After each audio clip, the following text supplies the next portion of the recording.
منزل میں لے جا رہی ہے، جس کے بعد یہ اسرائیل کا قانون بن سکتا ہے۔ کمیٹی کے چیئرمین اور اسی پارٹی سے تعلق رکھنے والے زویکا فوگل نے منگلوار کو اس تجویزی قانون کے بنیادی اصول شائع کیے۔ فوگل نے 7 اکتوبر 2023 کے حماس نیترتو والے حملے کے بعد لکھا کہ اسرائیل کی عوام اچھی طرح سمجھتی ہے کہ دہشت گردوں کے لیے موت کی سزا سے زیادہ انصافی اور مناسب کوئی چیز نہیں ہو سکتی۔ ان کے مطابق یہ سزا نہ صرف انصاف پر آدھارت ہے بلکہ اس سے یہ بھی یقینی بنایا جائے گا کہ اب مستقبل میں کوئی سودے بازی کے لیے قیدی باقی نہ رہیں اور نہ ہی کسی آنے والے یہودی خون کی قیمت پر کوئی ڈیل ہو۔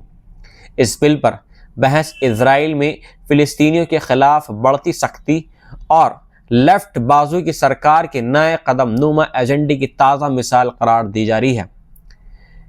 ایف پی کی رپورٹ کے مطابق ٹرمپ حکومت نے عدن میں موجود یمن کی انٹرنیشنل ریکگنائزڈ گورنمنٹ یعنی IRG سے غزہ کے لیے تجویز کی جا رہی ہے۔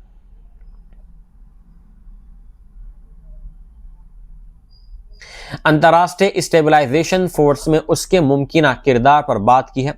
رپورٹ میں صدارتی کونسل کے ایک ذرائع کی یمنی متمدی اور ایک اعلیٰ فوجی عہدیدار کا حوالہ دیا گیا ہے، جنہوں نے نام ظاہر نہ کرنے کی شرط پر بتایا ہے کہ امریکہ کی طرف سے اس فورس میں یمن کی شرکت پر گفتگو ہوئی ہے، لیکن اب تک کوئی آدھیکارک درخواست نہیں آئی ہے۔